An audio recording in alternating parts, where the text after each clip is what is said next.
الكريم أما بعد أعوذ بالله من الشيطان الرجيم بسم الله الرحمن الرحيم قل هو الله أحد الله الصمد لم يلد ولم يولد ولم يكن له كفوا أحد উপস্থিত আমার শ্রদ্ধেয় ওস্তাদ, স্টেজে বসে থাকা আমার সম্মানীয় আলেমগণ, পার্শ্ববর্তী মাদ্রাসা থেকে আমার সহপাঠী তালিবুল ইলম, পর্দা আড়ালে আমার মা বোনেরা, সবাইকে আমি আমার অন্তরের থেকে নবজির করে থাই সরিয়তে ভাষা জানি আসসালামু আলাইকুম ওয়া রাহমাতুল্লাহি ওয়া বারাকাতুহু।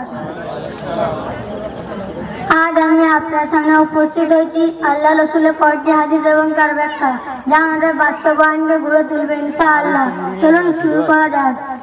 সিবাবুল মুসলিমি ফুসুকুন ওয়া কিতালুহু কুফরুন, বুখারী শরীফের হাদিস 38 নম্বর হাদিস।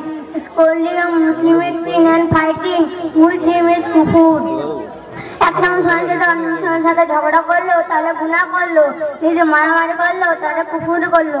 দেখুন আমাদের সমাজে বহু মানুষ আছে যারা এখন এই দ্বন্দ্ব থেকে পালিয়ে যেতে পারেনি, কিন্তু আল্লাহ রসুল পরিষ্কার হাদিস বলে দিয়েছেন এরা আমাদের সব ইবাদত শেষ করে দিতে পারে। তাই আমরা এই মারামারি কিংবা ঝগড়া থেকে পরহেজ থাকবো ইনশাআল্লাহ।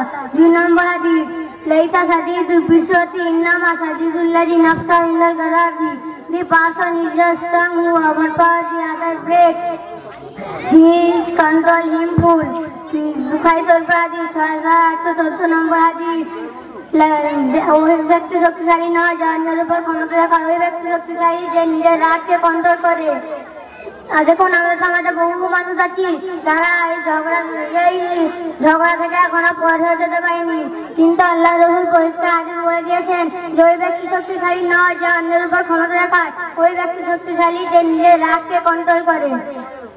তাই আমরা এই ঝগড়া কিংবা মারামারি আমাদেরকে চরম সীমাতে নিয়ে যেতে পারে। 3 নম্বর হাদিস, ইত্তাকি দাওয়াতুল মাজলুম ফাইন্না লাইসা বাইনা ওয়াল হিজাব। Be absent from the cause of the object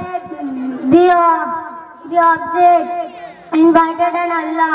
তোমরা ভয় করো নিপীড়িত ব্যক্তির অভিশাপ থেকে, তাদের তো আল্লাহর কাছে কোনো পর্দাই নেই।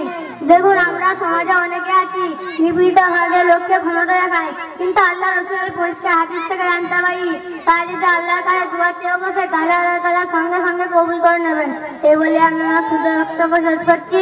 আপনারা খুব ভালো থাকবেন, আমার জন্য দোয়া করবেন, যেন আরো হাসিল করতে পারি।